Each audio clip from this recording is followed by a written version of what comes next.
마지막 이제 해결책, 여기에 대해서 얘기를 하겠습니다. 첫 번째는 자본 이득세로 전환해야 된다.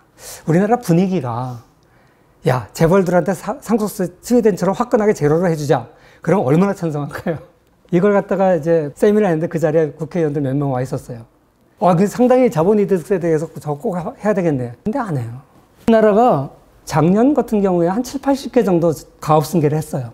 장수기업 많은 게 일본, 독일인데 이 나라들은 가업승계를 법적으로 보장을 해주기 때문에 그래요. 그리고 일본, 독일만 그런 게 아니라 가업승계하게 되면 세금을 깎아주는데 여기 보세요. 이건 실효세율이에요. 가업승계의 핵심은 뭐냐면 회사 안 팔겠다. 그리고 고용 해고 안 하겠다. 그 약속이에요. 핵심은. 그리고 자식이 승계받아서 기업을 잘 운영하겠다. 그게 이제 가업승계의 핵심인데 그 약속을 지키면 최고세율이 4.5%로 낮아져요.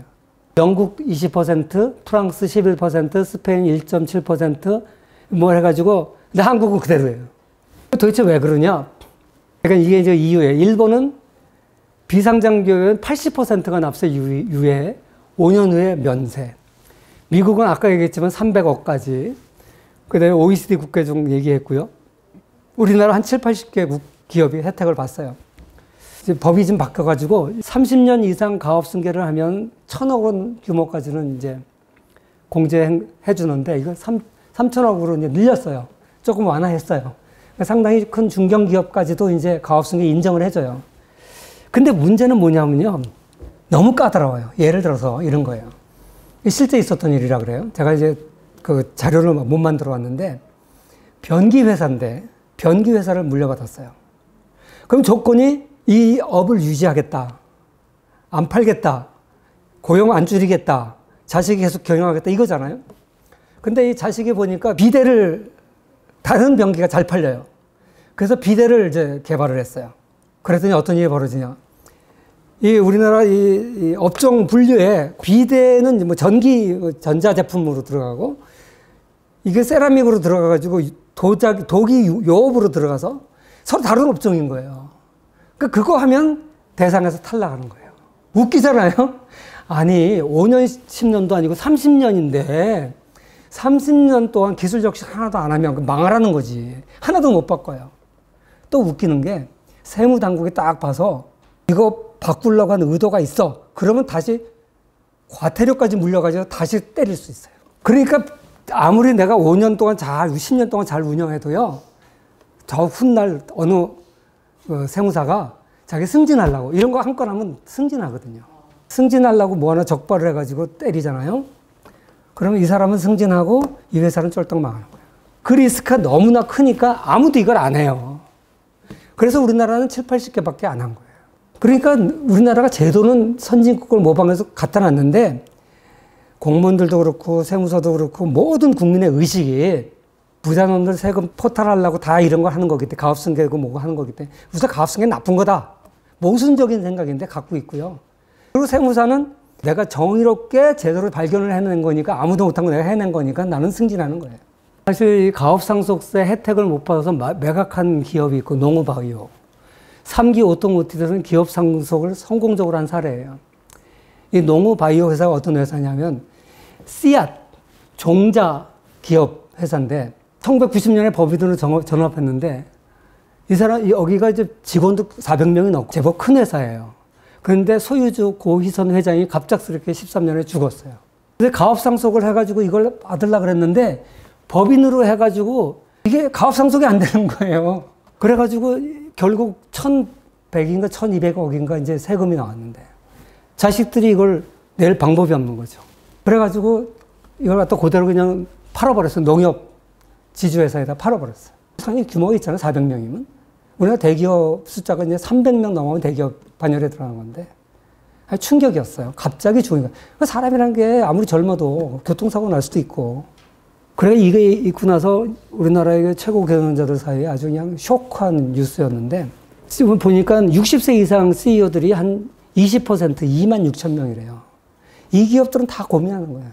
그 다음에 이제 반대로 3기 오토모티브는 비슷한 규모예요. 440명이니까.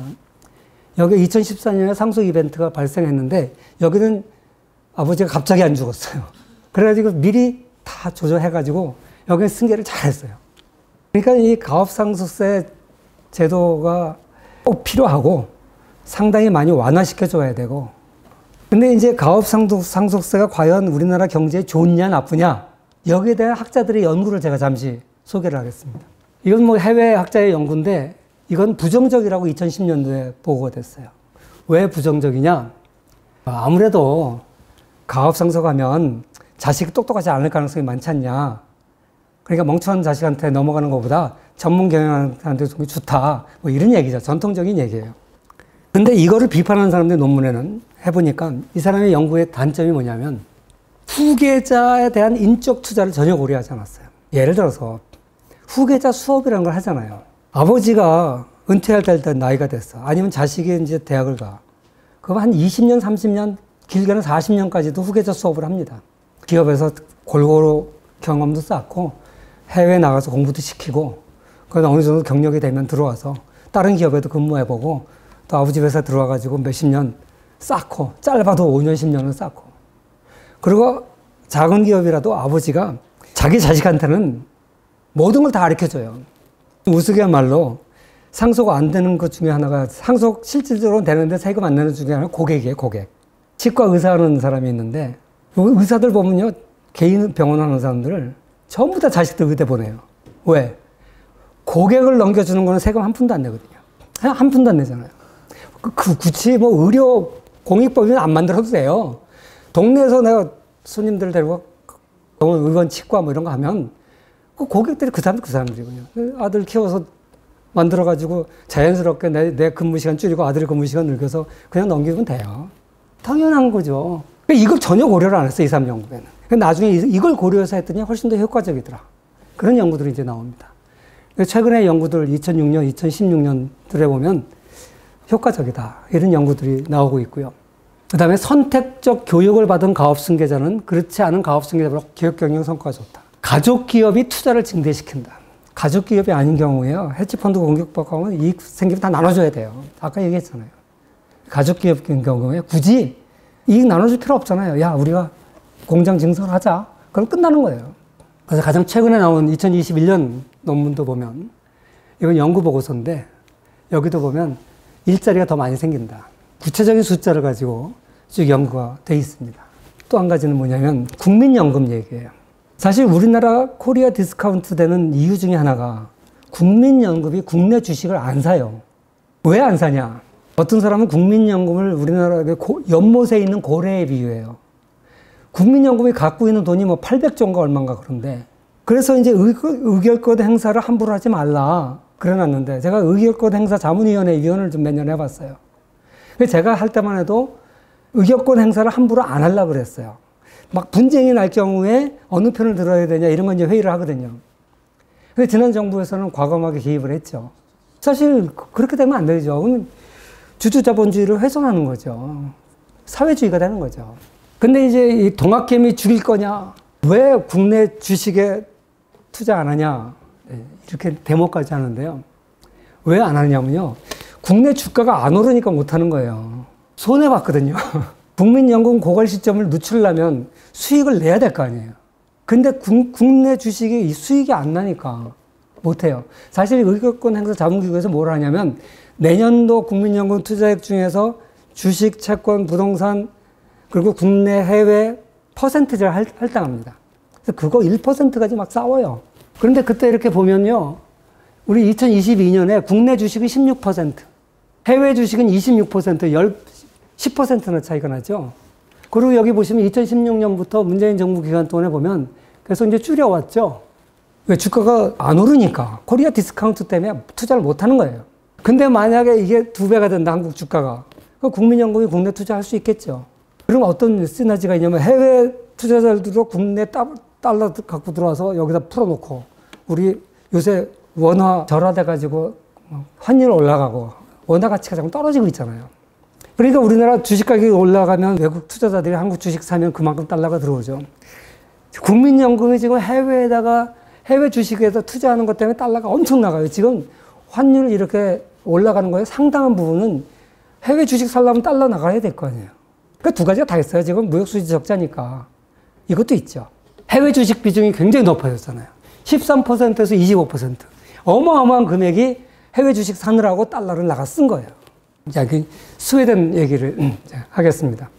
스웨덴이 70년대, 80년대 증여세 최고 세율이 70%였어요. 그런데 아까 얘기했던 2005년에 제로로 만들었다고 했잖아요.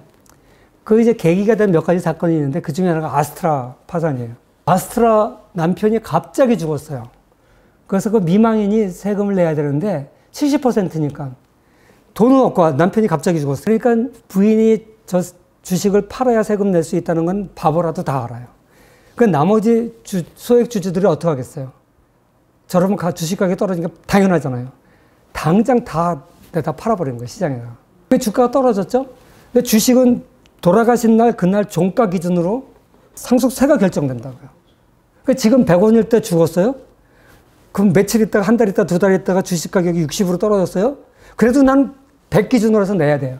그러니까 이 미망인이 주식을 다 팔아도 세금을 못 내. 그래서 두 손발 뜯고 미국으로 이민 가버렸어요. 그래서 저 회사가 영국의 제네카한테 팔렸어요. 그래서 아스트라제네카가 된 거예요. 이케아도 그렇고 테트라, 이 우유팩 발명한 기업이에요. 룬드베리, 그 다음에 웰렌스버그, 이런 회사들이 다. 그 이제, 야, 이거 이러다가 큰일 나겠다. 거기다가 아까 얘기했듯이 고령화가 되면서 집 가격이 올라가면서 이제 아버지랑 같이 살던 집, 상속세 내게 돼서 추억이 어린 집을 팔아야 되는 거예요. 그 이제 국민 여론이 들끓어서 2005년에 과감하게, 진짜 과감하게 제로로. 왜? 어차피 세금 많이 거두니까 이거 안 걷는 게 낫겠다. 그래서 이제 폐지를 한 거예요. 다시 유턴했다 그래요. 이케아도 유턴하고 아스트라도 유턴했다는데 저는 이거 확인을 안 해봤는데 뉴스에 그렇게 났더라고요. 그러니까 이제 반대했던 사람들이 또 반대 있었을 거 아니야, 거기도. 그게 52점 몇 %로 이겼어요. 국민투표해가지고. 그래도 48% 반대했을 거 아니에요. 그래가지고 10년 후에 어떻게 됐나를 누가 연구를 했어요. 책을 냈어요. 2005년 이후 10년 어떻게 됐나. 그랬더니 여기 빨간 게 세금이 GDP에서 차지하는 비중이 떨어진 거예요. 전체 세율이 떨어졌으니까 국민들은 좋아졌죠. 2005년에 없어졌잖아요. 이때보다 세수는 처음엔 좀 떨어졌지만 다시 회복이 됐어요. 그래서 정부도 손해보는 장사가 아니에요. 기업들이 돌아오니까. 회귀했으니까. 그리고 나가려던 기업 안 나가고. 그래서 이 책의 결론은 뭐냐.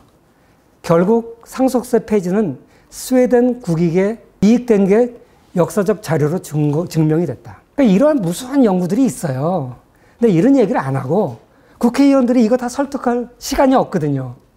우리 같은 사람들이 자꾸만 이런 연구 결과를 알려주고 여론을 환기시킨 다음에 국회의원들을 움직일 수 있어요. 이 재밌는 얘기인데 아까 얘기했잖아요. 제가 우리나라 국세청 직원이 성공하려면 다른 전임자들이 못 잡아낸 세금 잡아내면 승진해요. 옛날에 왜 무슨 회원이죠? 정혁 회장이라고 오나시스가 선박 왕이잖아요. 세계 최대의 부자였죠, 한동안. 그러다가 케네디 대통령 미망인 제키, 결혼했다가 나중에 죽었죠. 그 오나시스 이후에 세계적인 선박 왕입니다. 정혁 회장이라고. 배가 수천 척이에요. 회사도 외국 회사고, 이분도 외국에 살았어요. 근데 우리나라 세법에 한국에서 365일의 절반인 163일 이상 체류를 하면 한국 사람으로 간주해요. 이 사람은 국적도 외국인이고 회사도 외국에 있고 당연히 한국에는 세금을 안 냈고 몸이 아파서 누구인가 누구 이름으로 한국에 집을 하나 사놓고 한국에 치료를 받는데 실수로 163일을 넘겼어요. 그래서 국세청에서 너 내국인이야. 그러니까 이 세금 우리나라에 냈어야 돼. 그래가지고 걸어가지고 세금을 추징했어요. 몇 천억을. 이 사람이 배는 많지만 현금이 어디냐고 몇 천억이요. 그래서 너 이 세금 안 나오면 너 출국 금지. 그래서 신문에 대문짝만 넣었어요. 잘했다고. 그런데 황성인 교수가 자기 참 잘한대요. 그분 아버지가 배에서 쓰는 통신장비 회사를 창립하셨거든요. 그 회사를 승계를 해가지고 잘 알아요. 이분이 지금 10년 되는데 해외 못 나가요. 자기 회사에. 우리나라에 갇혀 있어요. 근데 그 직원은 승진했어요. 큰 거 한 건 해서. 못 냈죠. 나라에서도 득본 거 하나도 없어요. 이 사람만 국내에 갇혀버렸어요. 이게 무슨 가족들과 생이별하고. 근데 스웨덴 국세청도 그랬었다는 거예요. 국세청 직원 승진 기준이 얼만큼 세금 도둑놈들을 잡아내느냐가 국세청 승진 기준이었는데 국세청 성공 스토리, 두려운 기관에서 사랑받는 서비스 기관으로. 근데 한국은 사실 그동안 국세청이 좀 만만했었는데 한국도 점점 무시무시해져 가고 있거든요. 국세청 성공 스토리가 뭐냐면 억울한 국민을 만들어서는 안 되겠다. 세금을 좀 적게 걷더라도 억울한 국민을 만들어서는 안 되겠다.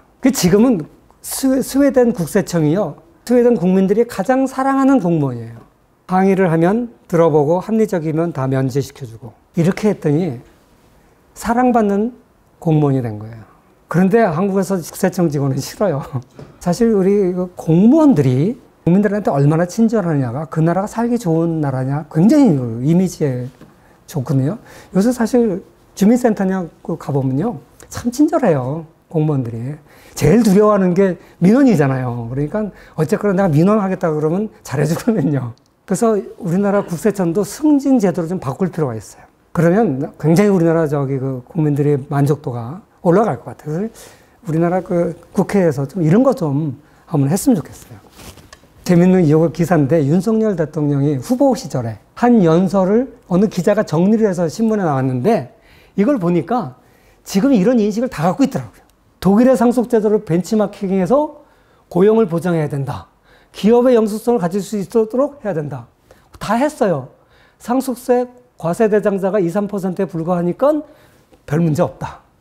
이 얘기 다 했더라고요. 대통령실도 인식은 있는데 아직 국민 눈치 보는 것 같아요. 여론 환기가 굉장히 중요한 것 같습니다. 결론적으로 상속세 과세 방법을 자본이득세로 변경하면 OECD 국가 중에서 17개 나라가 상속세가 없다 그랬잖아요. 대부분의 나라들 자본이득세로 변경해서 그래요. 그래서 아까 얘기했지만 법인세가 증가하죠. 기업을 굳이 팔 필요가 없으니까 세수 확보가 가능하고 이중과세가 없어서 모순적 행위가 없어지고 대주주와 소액주주의 이해를 일치시킬 수 있고 그 다음에 이제 연기금, 국민연금이 이제 국내 주식에 투자해도 되잖아요. 기업들이 자금 조달이 쉬워지면 국제 경쟁력이 올라갈 것이고 영끌한 청년들한테 도움이 갈 거고 기업의 해외 이전 방지하고 긍정적인 효과가 굉장히 많아요. 생각보다. 이게 단지 부자 몇몇 사람을 위한 정책이 아니에요. 그래서 이런 얘기를 이제 했고요.